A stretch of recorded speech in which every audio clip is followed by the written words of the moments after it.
Hello friends, welcome to YouTube channel for आपकी success. Good morning, मैं निहारिका सैनी। चलिए आज का वीडियो स्टार्ट करते हैं। और आज की इस वीडियो में हम डिस्कस करने वाले हैं डीएनए और आरएनए के बारे में, क्योंकि एग्जाम में डीएनए और आरएनए से इंपॉर्टेंट क्वेश्चन आपको पूछ लिए जाते हैं। कभी कभी आपको इनकी फुल फॉर्म भी पूछ ली जाती है कि डीएनए की फुल फॉर्म क्या होती है, आरएनए की फुल फॉर्म क्या होती है। तो देखिए, डीएनए और आरएनए से रिलेटेड सारी चीजें यहाँ पर हम पूरी डिस्कस करने वाले हैं। पहले थ्योरी टाइप में इसको थोड़ा पढ़ेंगे, समझेंगे, उसके बाद में इंपॉर्टेंट क्वेश्चन भी हम यहाँ पर सॉल्व करने वाले हैं। तो आपको मेरे साथ वीडियो के एंड तक बने रहना है। ओके, तो चलिए स्टार्ट करते हैं। तो देखिए, सबसे पहले यहाँ पर हम बात करेंगे डीएनए के बारे में कि डीएनए की खोज किसने की थी। तो देखिए, सबसे पहले डीएनए की जो खोज की थी वो फ्रेडरिक मिसर ने की थी। किसने की थी डीएनए की खोज? फ्रेडरिक मिसर ने 1869 में सबसे पहले डीएनए की खोज की थी, फ्रेडरिक मिसर ने। ओके, अब देखिए, डीएनए का जो डबल हेलिक्स मॉडल है उसको किसने खोजा था? तो ये खोजा गया था वॉटसन और क्रिक के द्वारा। डीएनए का डबल हेलिक्स मॉडल ये खोजा था वॉटसन और क्रिक ने। कब खोजा था? 1953 में। 1953 में डीएनए का डबल हेलिक्स मॉडल वॉटसन और क्रिक के द्वारा खोजा गया था। आगे यहाँ पर देखिए, डीएनए को एक्सरे क्रिस्टलोग्राफी से समझाया था। किसने समझाया था? विलिकन्स और फ्रेडरिक ने। विलिकन्स और फ्रेडरिक ने जो डीएनए है इसको एक्सरे क्रिस्टलोग्राफी से समझाया था।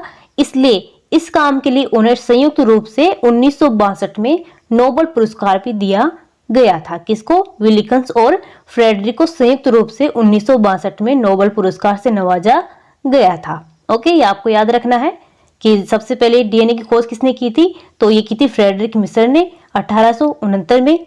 उसके बाद में डीएनए का जो डबल हेलिक्स है ये किसने खोजा था? तो ये वॉटसन और क्रिक ने खोजा था 1953 में। ओके, चलिए नेक्स्ट चलते हैं। अब यहाँ पर देखिए, क्रिक ने प्रोटीन संश्लेषण का भी सिद्धांत दिया था। किसने दिया था?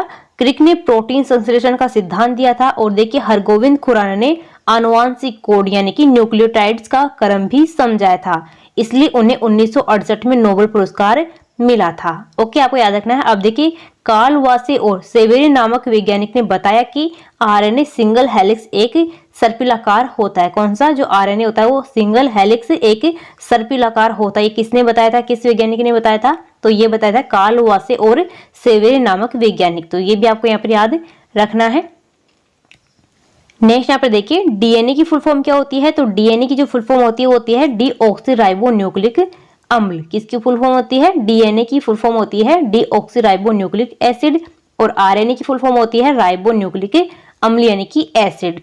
डीएनए और आरएनए दोनों की फुल फॉर्म आपको अच्छे से याद रखनी है, क्योंकि एग्जाम में बहुत बार पूछी जाती है।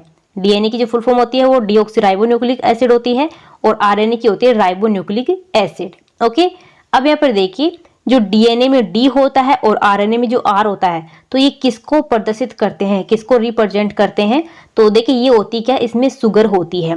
डीएनए में डी शुगर होती है और आरएनए में आर शुगर होती है, यानी कि शर्करा मौजूद होती है। तो ये आपको यहाँ से ध्यान रखना है। ओके, अब देखिए, जो डीएनए होता है वो कहाँ पर पाया जाता है? तो डीएनए सबसे अधिक केंद्रक यानी कि न्यूक्लियस में पाया जाता है। उसके बाद में माइटोकॉन्ड्रिया में भी कुछ मात्रा में डीएनए पाया जाता है। तो आपको याद रखना है। आरएनए की हम बात करें तो आरएनए कहाँ पर पाया जाता है? तो आरएनए जो है केंद्रक और कोशिका द्रव्य दोनों में ही पाया जाता है। कहाँ पर? केंद्रक यानी कि न्यूक्लियस और कोशिका द्रव्य दोनों में ही उपस्थित होता है आरएनए। तो दोनों के बारे में आपको याद रखना है यहाँ पर।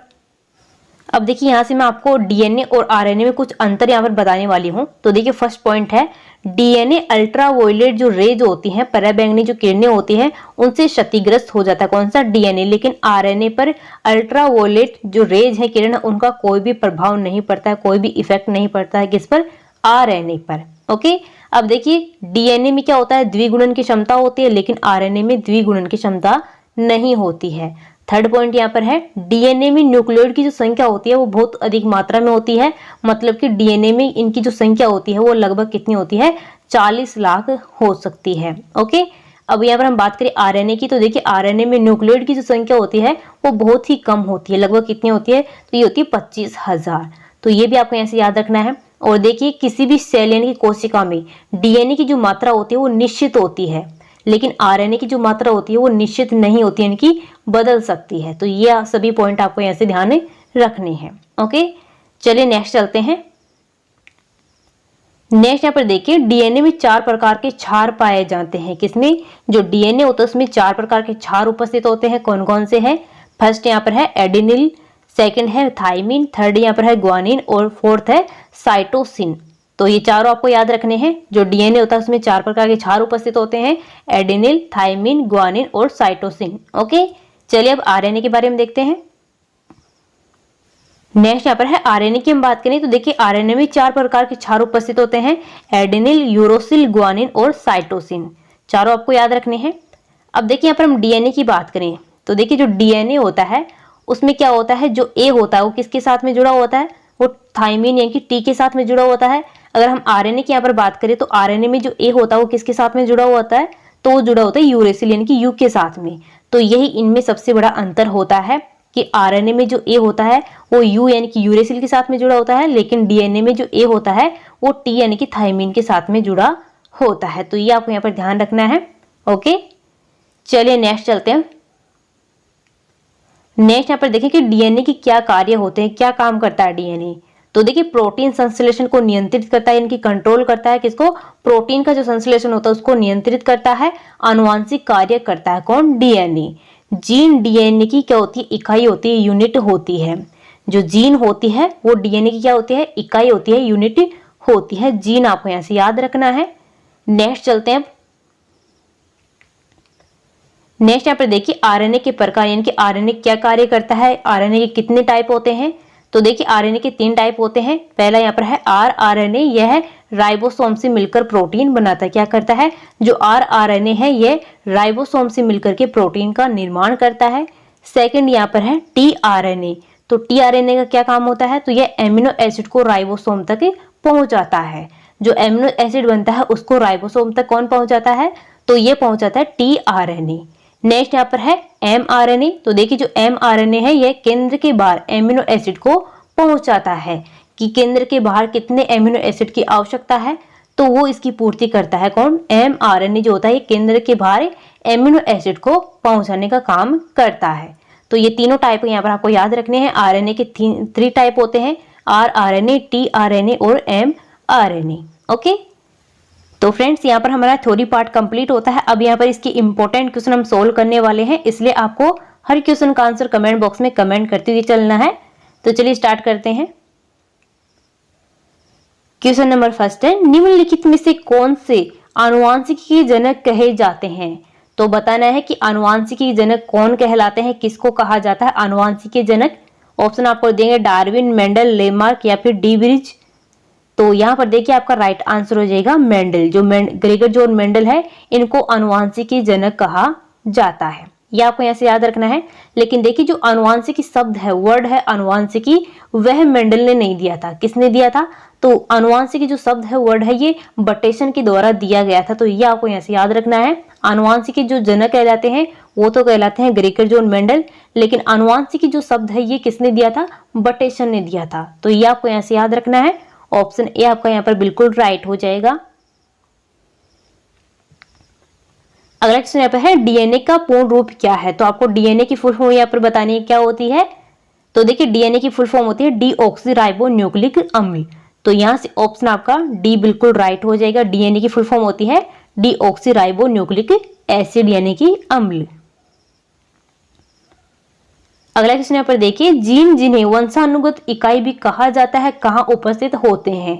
तो आपको बताना है जो जीन होते हैं जो कि डीएनए की क्या होती है? यूनिट होती है, इकाई होती है। तो ये कहाँ पर मौजूद होते हैं, कहाँ पर उपस्थित होते हैं? केंद्रक झिल्ली में, गुणसूत्र में, लाइसोसोम में या फिर कोशिका झिल्ली में। तो यहाँ से करेक्ट आंसर हो जाएगा गुणसूत्र में। जो जीन होते हैं वो गुणसूत्र में उपस्थित होते हैं। तो ऑप्शन है आपका यहाँ पर बी राइट हो जाएगा। अगला क्वेश्चन यहाँ पर है प्रतिलिपि प्रक्रिया में क्या होता है। तो देखिए यहाँ पर आपको पूछा गया है जो ट्रांसक्रिप्शन की प्रक्रिया होती है, प्रोसेस होती है, उसमें क्या बनता है। तो ऑप्शन आपको देखिए लिपिड्स, प्रोटीन, डीएनए या फिर आरएनए। तो देखिए यहाँ पर आपका राइट आंसर हो जाएगा आरएनए। ऑप्शन डी आपका बिल्कुल यहाँ पर राइट हो जाएगा आरएनए। अब देखिए जो प्रतिलिपि होती है जिसको क्या कहा जाता है? ट्रांसक्रिप्शन इसको कहा जाता है। प्रतिलिपि को क्या कहा जाता है? ट्रांसक्रिप्शन कहा जाता है। अब देखिए हमारे जो न्यूक्लियस होता है, केंद्रक होता है, उसमें क्या होता है? डीएनए मौजूद होता है। तो देखिए जो डीएनए होता है वो सबसे पहले अपने आप को किस में चेंज करता है, तो वो करता है आरएनए में। किस में करता है, आरएनए में ये चेंज करता है। तो देखिए डीएनए से आरएनए में चेंज होने की जो प्रक्रिया होती है, प्रोसेस होती है, उसको ही प्रतिलिपि कहा जाता है, ट्रांसक्रिप्शन कहा जाता है। तो ये आपको पूछा गया जो प्रतिलिपि प्रक्रिया होती है, प्रोसेस होती है, यानी ट्रांसक्रिप्शन होती है, उसमें क्या बनता है, तो ये बनता है आरएनए। आपको यहाँ से याद रखना है, ऑप्शन डी करेक्ट हो जाएगा। अब देखिए यहाँ पर हम बात करें आरएनए के बाद में किस में चेंज होता है, तो ये होता है प्रोटीन में। किस में चेंज होता है, प्रोटीन में। और आरएनए से प्रोटीन बनने की जो प्रक्रिया होती है, इसको क्या कहा जाता है, तो इसको कहा जाता है ट्रांसलेशन। क्या कहा जाता है, ट्रांसलेशन, यानी कि अनुलेखन इसको कहा जाता है। तो ये आपको यहाँ से याद रखना है। तो ऑप्शन डी आपका बिल्कुल यहाँ पर राइट हो जाएगा।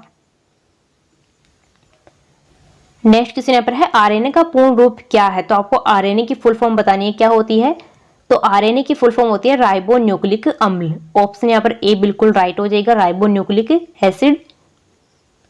अगला क्वेश्चन यहाँ पर है निम्न में से किसने विकास के सिद्धांत के बारे में बताया, तो विकास के सिद्धांत के बारे में बताया था किसने, डार्विन ने। यहां से ऑप्शन सी बिल्कुल राइट हो जाएगा, डार्विन। नेक्स्ट क्वेश्चन यहाँ पर है आरएनए में थाइमिन के स्थान पर क्या उपस्थित होता है, तो देखिए अभी थ्योरी में मैंने आपको अच्छे से समझाया था कि आरएनए में थाइमिन के स्थान पर क्या उपस्थित होता है, एडेनिन, ग्वानिन, यूरोसिल या फिर साइटोसिन। तो देखिए आपका राइट आंसर हो जाएगा यूरोसिल। ऑप्शन सी आपका बिल्कुल यहाँ पर राइट हो जाएगा। अब देखिए यहाँ पर हम डीएनए की बात करें, तो डीएनए में जो ए होता है वो किसके साथ में जुड़ता है, डबल बॉन्ड से, तो ये जुड़ता है थाइमिन यानी कि टी के साथ में। लेकिन यहाँ पर आरएनए के लिए आपको पूछा गया है कि आरएनए में थाइमिन के स्थान पर क्या होता है, तो देखिए आरएनए में जो ए होता है वो किसके साथ में जुड़ता है, तो वो यू के साथ में जुड़ता है, यानी कि यूरेसिल के साथ में जुड़ता है। तो आपको पूछा गया कि आरएनए में थाइमिन के स्थान पर क्या उपस्थित होता है, तो आरएनए में थाइमिन के स्थान पर उपस्थित होता है यूरोसिल यानी कि यू। तो यहाँ पर ऑप्शन आपका सी बिल्कुल राइट हो जाएगा। चलिए नेक्स्ट क्वेश्चन देखते हैं। नेक्स्ट क्वेश्चन यहाँ पर है डीएनए में कौन सी शर्करा उपस्थित होती है, तो बताना डीएनए जो होता है उसमें कौन सी शुगर यानी कि शर्करा उपस्थित होती है। तो मैंने आपको बताया था डीएनए और आरएनए में दोनों में क्या होती है, शुगर यानी कि शर्करा उपस्थित होती है। तो आपको बताना कि डीएनए में कौन सी शर्करा उपस्थित होती है, तो देखिए ये होती है कौन सी, पेंटोज। ऑप्शन यहाँ पर आपका बी बिल्कुल राइट हो जाएगा। अब देखिए जो डी राइबो है वो क्या होती है, शुगर होती है। डीएनए में जो डी राइबो होती है वो शुगर होती है यानी कि शर्करा होती है, और ये 5 कार्बन की शुगर होती है यानी कि शर्करा होती है, इसलिए इसे पेंटोज कहा जाता है। पेंटोज शुगर इसको कहा जाता है, शर्करा इसको कहा जाता है। तो ऑप्शन आपका बी यहाँ पर राइट हो जाएगा। नेक्स्ट क्वेश्चन यहाँ पर है जीन शब्द किसके द्वारा दिया गया था, तो देखिए जो जीन शब्द है जो कि डीएनए की क्या होती है, इकाई होती है, यूनिट होती है, तो ये किसके द्वारा दी गई थी आपको बताना है। तो ये दिया गया था जॉनसन की द्वारा। तो ऑप्शन यहाँ पर आपका बी बिल्कुल राइट हो जाएगा। जो जीन शब्द है ये सबसे पहले किसने दिया था, जॉनसन ने। ऑप्शन बी राइट यहाँ पर हो जाएगा। तो देखिए फ्रेंड्स हमारा आज का वीडियो यहीं पर कंप्लीट होता है। यहाँ पर हमने डीएनए और आरएनए के बारे में पूरा अच्छे से पढ़ लिया है, और उसके इंपॉर्टेंट क्वेश्चन भी यहाँ पर सोल्व हमने कर लिए हैं। यहाँ से एग्जाम में बाहर कुछ भी क्वेश्चन नहीं पूछा जाएगा आरएनए और डीएनए से। ओके, तो देखिए आपको क्लास पसंद आई है, इंपॉर्टेंट लगी है, तो अपने सभी दोस्तों के पास में, सभी ग्रुप्स में वीडियो को ज्यादा से ज्यादा शेयर कीजिए, लाइक कीजिए और कमेंट जरूर कीजिए। ओके, तो चलिए मिलते हैं नेक्स्ट वीडियो में। Thank you.